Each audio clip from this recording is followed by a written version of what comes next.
안녕하십니까. 이번 시간에는 해외 시장 기회에 대해서 분석하는 내용들을 설명드리도록 하겠습니다. 전반적인 챕터 리뷰를 보시면은 기본적인 해외에서의 소구 요인들과 중요한 사항들에 대해서 우리가 설명할 수 있도록 파악해 보겠습니다. 두 번째로 기업이 해외 시장이나 장소를 선택하고 측정하는 방법에 대해서 설명을 드리고요. 시장에 관련된 조사 자료, 즉 다른 기관에서 만든 새로운 조사 자료의 출처를 어떻게 우리가 찾을 수 있는지 파악해보는 시간을 갖고요. 마지막으로 시장에 있어서의 중요한 활동 또는 분석 방법에 대해서 설명을 드리도록 하겠습니다. 해외 시장 조사든 무슨 국내 시장 조사든 우리가 신문이라든지 각종 사이트에 보면은 인포그래픽스라는 게 있어요.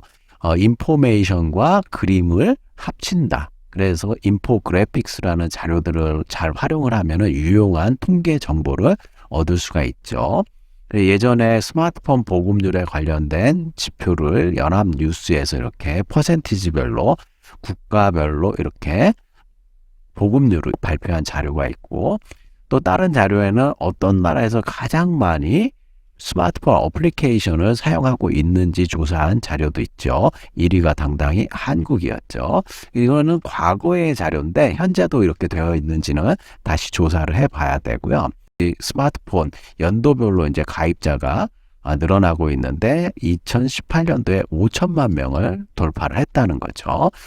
1인당 스마트폰 하나 다 보유하고 있고, 그 이외에 한 대씩 더 갖고 있는 사람들도 많이 있다, 이렇게 알 수가 있죠. 스마트폰의 점유율을 이렇게 보여주고 있는데 애플사가 62% 이상으로 스마트폰 수익 점유율이 굉장히 높고요.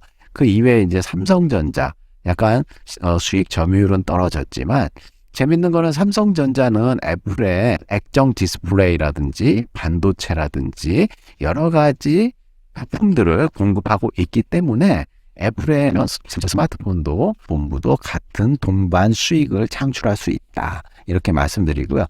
현재 스마트폰 수익률의 대부분을 애플사가 이렇게 가져가고 있고요. 그런 상황입니다.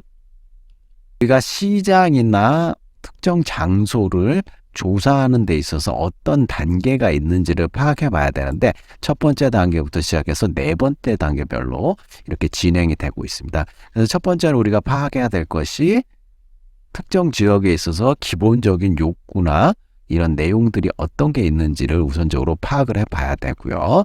두 번째, 특정 국가의 비즈니스 환경에 대한 접근, 어떤 비즈니스 환경이 있는지, 정치, 경제, 사회, 문화, 법률, 기술 환경들에 대해서 접근하는 거에 대해서 파악을 해볼 필요가 있고, 세 번째 단계에서는 시장이라든지 특정 지역의 가능성 지표들을 어떻게 측정할 것인지를 파악을 해볼 필요가 있고, 이렇게 측정된 지표를 바탕으로 해가지고 최종적으로 특정 시장이나 장소를 선택하게 된다, 이렇게 말씀을 드릴 수가 있어요. 다음 그림에서는 이러한 단계별로 중요한 요소들을 쭉 설명을 나열을 해놨죠. 첫 번째 단계에서 기본적인 소비자들의 욕구, 이런 것들이 파악하는 게 중요한데, 거기에는 무엇이 있냐면은 기후라든지 절대적 금지 품목이라든지 이런 것들에 대한 적절성, 그리고 원자재라든지 노동, 금융에 대한 접근성, 이런 1단계에서부터 해갖고 2단계, 3단계, 4단계를 거쳐갖고 특정 지역을 선택을 하게 되고, 특정 지역을 선택하기 위해서는 필드 트립, 현장 방문 또는 여행을 해야 된다.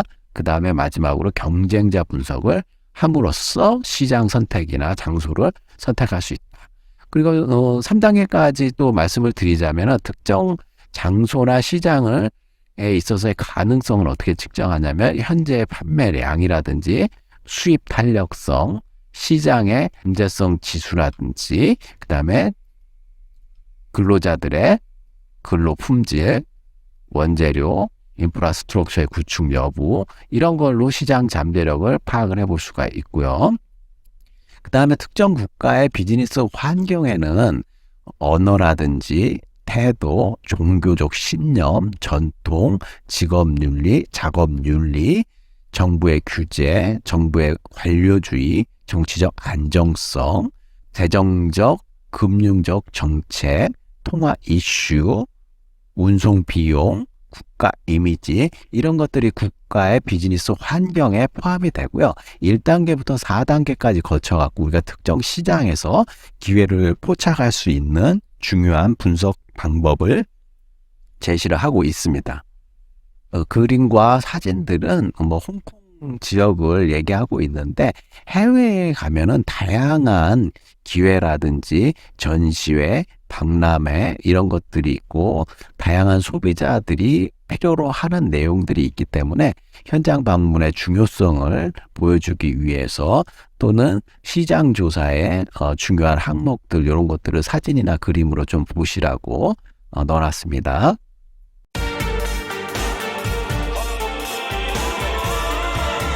실제로 해외 시장 조사에 있어서 분석하는데 기본적인 소비자들의 수요라든지 요구사항이 있습니다. 이런 수요와 요구사항은 특정 지역의 클라이밋, 기후에 의해서 결정이 되는데 기본적으로 사람들이 먹고 살고 자고 의식주 문제를 해결하기 위해서 기후가 굉장히 큰 영향을 미치고 있기 때문에 기후에 따라 가지고 소비자들의 기본적인 욕구와 소비 성향이 바뀔 수가 있다.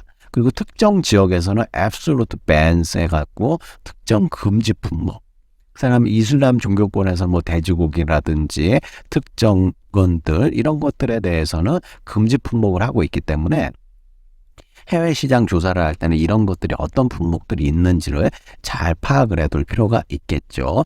그다음에 이슬람권에서는 술이라든지 이런 것들도 엄격하게 금지를 하고 있으니까요. 그리고 우리가 공장을 짓거나 건설하고 이용을 할 때 있어서 자원을 우리가 활용할 수 있는지를 파악을 해야 되는데 그중에는 노동력이라든지 원자재라든지 금융 이런 것들을 자원을 어떻게 활용할 수 있는지를 기본적으로 파악해 두는 게 중요하다 이렇게 말씀을 드릴 수가 있어요. 국가별 비즈니스 환경에 해당하고 어떤 면에서는 이거 하나의 국력이라고 이렇게 말할 수도 있는데 첫 번째 나온 게 문화죠. 문화는 고유한 전통 문화가 각 지역의 사람들마다 시간이 흐름에 따라 가지고 신념 체계로 구축이 됐고 이러한 신념은 나중에 구매 행동에 영향을 미치게 되는 거죠. 그래서 특정 시장을 선택하는 데 있어서 글로벌 프로덕트를 제공할 것인지 아니면 현지화된 맞춤형 제품을 제공할 것인지를 우선적으로 파악을 해봐야 되고 이러한 것들은 이제 문화적인 측면에서 많이 고려돼야 될 요소들이다 이렇게 얘기를 할 수가 있고요. 특정 장소를 선택하는 데 있어 여기서 이제 장소라는 말이 자주 등장을 하는데 장소라고 하면 우리가 공장을 건설할 수 있는 입지 이런 데를 이해를 하시면 될 것 같아요. 그래서 특정 공장을 위치할 입지에는 근로자들의 교육 수준이 어떻게 되는지 그 다음에 기술적 수준이나 스킬은 어떤 것들을 갖고 있는지 근로자들의 근로윤리 의식은 어떻게 있는지를 우리가 파악해 볼 필요가 있습니다. 한 국가에 있어서의 국력이라든지 비즈니스, 정치, 법률, 환경에 대해서 알아보자면은 정부의 규제가 있는데 투자 장벽이라든지 profit repatriation 이거는 우리나라 말로 하면 과실 송금. 그래서 특정 국가마다 투자를 제한하거나 지분을 같이 공동 투자를 한다든지 거기서 나오는 수익을 해외로 이전하는 데 있어서 여러 가지 규제라든지 정책이 있기 때문에 이런 것들을 잘 파악해 둘 필요가 있고요. Government bureaucracy, 관료적 행정주의 이렇게 얘기를 할 수가 있는데 뷰로크러시는 이제 관료주의라고 우리나라 말로 이렇게 표현을 하고 관료주의 때문에 행정적인 딜레이 지연이 발생할 수가 있습니다. 그래서 후진국 같은 경우에는 뭐 급행료라든지 예를 들어 뭐 통관이라든지 뭐 이런 걸 할 때 요구하는 경우도 있고요. 정치적 안정성 때문에 우리가 이제 특정 지역에 투자를 하고 그럴 때 있어서 정치적 변화를 어떻게 예측을 하고 잘 활용할 수 있는 것이 중요하고, 후진국 같은 경우에는 이런 정치적 불안정성 때문에 해외에 있는 기업들의 적극적인 투자라든지 이런 걸 유치를 받는 데 있어서 애로사항을 갖고 있다, 이렇게 말씀을 드릴 수가 있어요. 비즈니스 환경 중에 경제적 기타 환경들을 보면은 특정 국가의 금융 시스템이라든지 금이 얼마나 풍부한지, 차입금을 얼마나 우리가 빌릴 수가 있는지, 여러 가지 금융 제도나 시스템에 관련돼 갖고 좀 알아둘 필요가 있고요.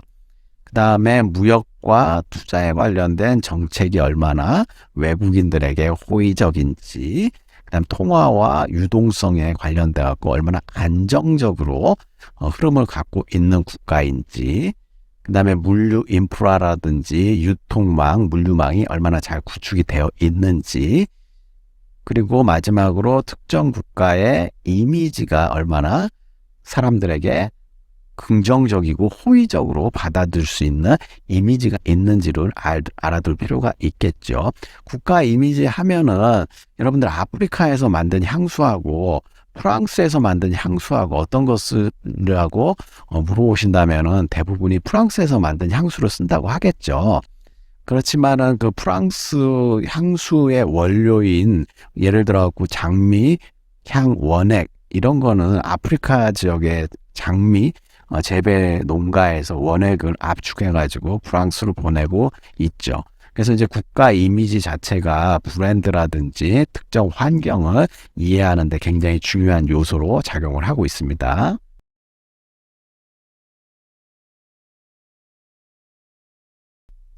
이 그림은 예전에 월드컵 때 각 국가별로 국기의 특징을 이렇게 보여주고 있는 만화 그림인데, 여러분들 한번 보시면서 그림만 딱 보더라도 이 국가가 가지고 있는 이미지라든지 어떤 특색이 있다라는 것을 금방 아실 수가 있어요.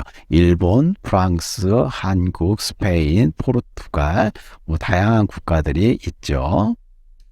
전자 비즈니스 환경이다, 이렇게 얘기를 하고, 시장을 접근하는 데 있어서의 중요한 인프라스트럭처와 현재의 컨텐츠라든지 표준 뭐 이런 것들을 우리가 다 고려를 해볼 필요가 있다는 거죠. 그다음에 법률적 이슈에 있어서 프라이버시라든지 보안, 그 다음에 지적재산권의 보호 여부, 그 다음에 금융적인 문제에 있어서 전자 지불 방식이라든지, 그 다음에 관세와 조세는 어떻게 되는지, 이 비즈니스에 있어서 중요한 요소들이 될 수가 있죠. 그래서 이거 하나하나 각 국가마다 법률이나 환경이 다르기 때문에 시장에 접근하는 거, 법률적 요소, 금융적인 문제들 이런 것들을 잘 고려하고 해외 시장 기회를 파악해 둘 필요가 있다, 이렇게 말씀드릴 수 있어요.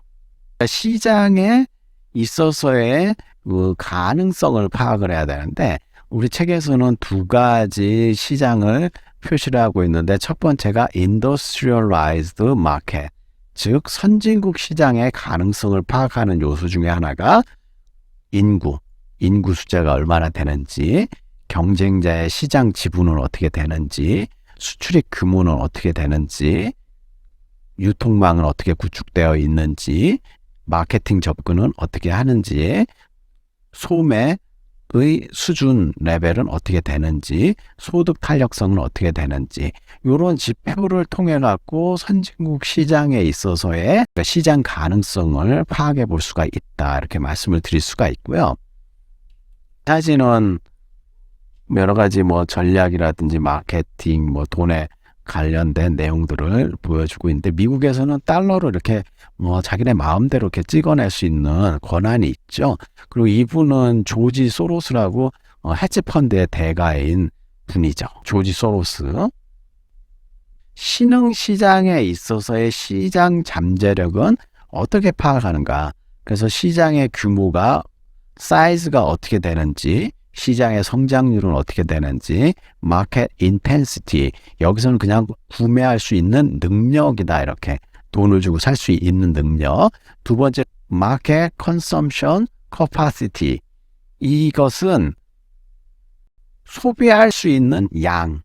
그러니까 앞에는 금전적인 거고 여기는 양을 얘기하는 거죠. 그 다음에 커머셜 인프라스트럭처가 얼마나 구축이 되어 있는지, 경제적 자유도가 어떻게 되는지, 마켓 리셉티비티라고 해갖고 시장의 수용성.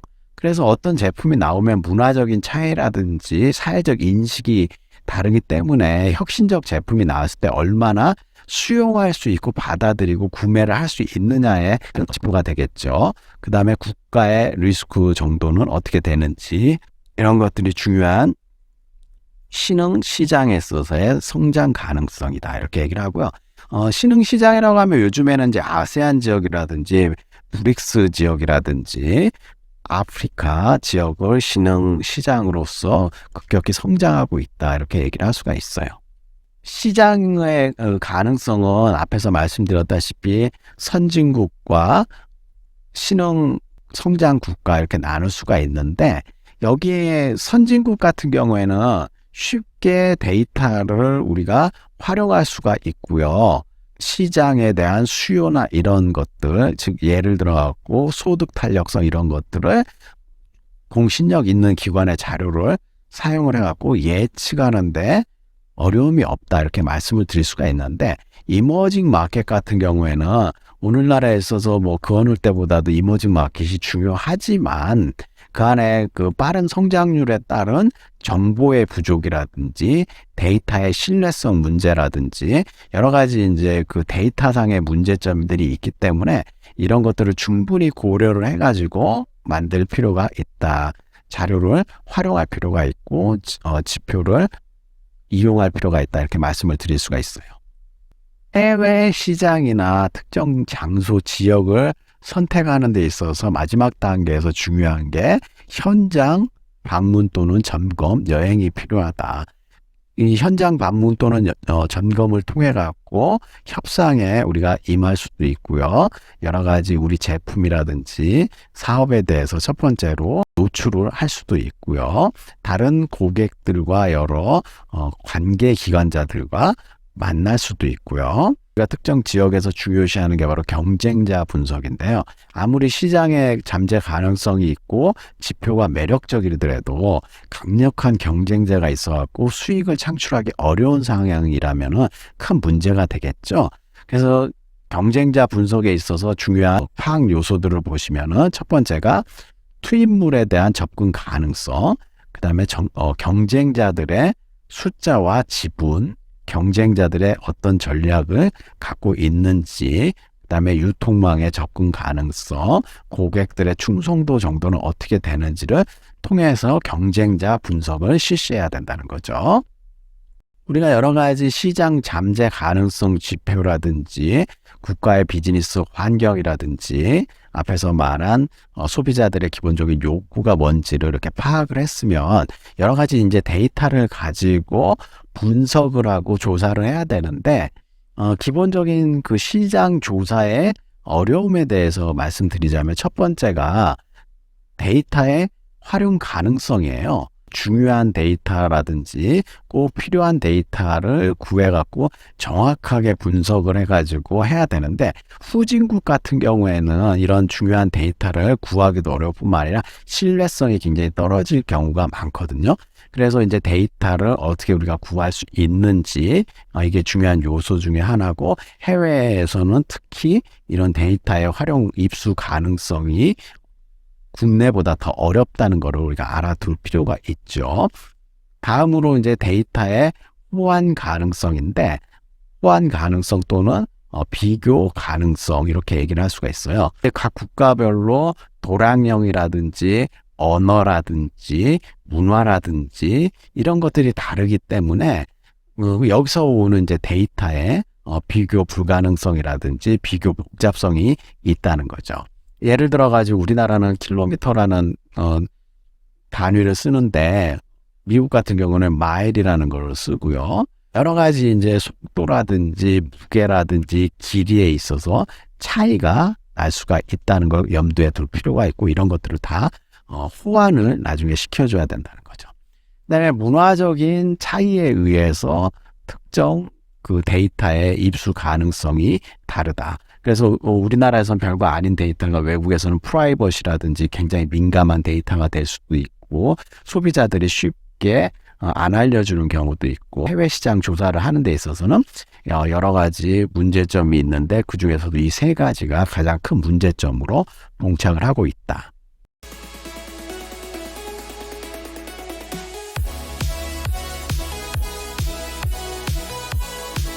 여러분들이 그 레포트를 쓴다든지 해외 시장 조사를 한다든지 할 때 여러 가지 그 데이터의 원천, 그러니까 데이터를 어디서 구할 수 있는지를 알아야지 데이터를 좀 구할 수가 있지 않겠습니까?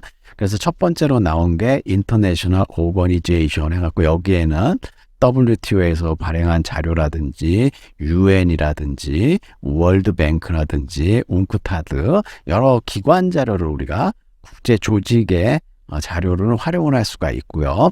그 다음에 Government Agency라고 하고 정부 산하 기관. 그래서 우리 국토교통부라든지 통상자원부라든지 이런 기관에서 나온 보고서를 활용할 수도 있고요. 그 다음에 Industry Trade Association 해갖고 우리나라에는 이제 무역협회라는 데가 있죠. 그래서 무역협회를 통해 가지고 무역에 관련된 자료를 또 많이 받아볼 수가 있고 무역협회에서는 트레이드 포커스라는 잡지를 매주 발행하는 것 같은데 이 자료들이 여러 가지 산업 동향이라든지 이런 거 해외 시장 조사에 중요한 정보들을 많이 제공하고 있어요. 그리고 서비스 오거니제이션이라고 해갖고 여러 가지 이제 서비스 기관으로서 정보를 돈을 주고 파는 기관들도 많이 있으니까 이런 기관들에서 데이터를 구할 수도 있고요. 이제 월드 와이드 웹이라든지 인터넷을 통해 가지고 많은 자료들을 활용할 수가 있고요. 빅데이터 시대라고 해가지고 요즘에는 이제 빅데이터를 통해 가지고 거기서 유의미한 데이터를 추출해 갖고 반응을 살피는 그런 테크닉과 기법들도 익혀야 될 필요가 있고요. 그래서 이러한 많은 자료들을 좀 전에 말씀드린 기관이라든지 인터넷이라든지 그다음에 코트라 이런 데 찾아보시면은 시장 조사 자료들이 좋은 곳들이 많이 있죠. 이 자료는 미국의 그 책을 대상으로 했기 때문에 미국에서 가장 그 선호하는 투자 국가는 어딘가 이렇게 했을 때 일본을 가장 많이 선호했고 그 다음에 멕시코, 대만, 독일, 한국 이런 순으로 투자 선호하는 데를 보여주고 있어요. 그래서 각 주별로 이렇게 외국에 많이 나가는 주 이렇게 표시도 했는데 그냥 이런 게 있다 정도만 알아두시면 될 것 같아요. 여러 가지 데이터를 구했으면은 어떻게 이거를 활용을 하고 어떻게 보여줄지를 알아봐야 되는데 주요한 시장 조사 방법들에 대해서 여기서 설명하고 있는데 첫 번째가 트레이드 쇼라든지 미션. 우리 부산에는 백스코가 있어가지고 무역 박람회 같은 것들이 전 세계적으로 열리는데 그 중에서도 특히 자동차면 자동차, 부품이면 부품, 특정 산업에 대한 트레이드 쇼가 세계 방방곳곳에서 열리는데 이런 데서 우리가 데이터나 정보를 얻을 수가 있고요. 인터뷰라든지 포커스 그룹, 전문가 그룹 면접을 통해서 새로운 정보를 데이터를 얻을 수가 있고요. 그 다음에 설문지 조사를 통해 가지고 여러 가지 시장 동향이라든지 자료들을 데이터를 구할 수가 있어요. 그리고 인바이러먼트 스케일 해가지고 환경 조사 이런 주요한 방법들을 통해 가지고 우리가 시장 조사를 한다 이거죠. 이 책에서는 주로 이제 마지막으로 좀 정리를 해보자면은 국가별 비즈니스 환경을 통해 갖고 어떤 것이 중요한 요소로서 작용하는지 우리가 좀 배워봤고요. 그 다음에 신흥국과 선진국들의 시장 가능성을 측정하는 지표들의 내용들에 대해서 배워봤고요. 다음으로는 해외 시장 조사의 세 가지 어려운 점들, 마지막으로 세컨더리 데이터, 2차 자료를 확보하는 데 있어서의 어떤 소스들이 있는지 파악을 했습니다. 마지막으로 주요한 데이터의 활용 방법들 이런 것들이 정리를 하면서 마치도록 하겠습니다. 자, 수고 많으셨습니다.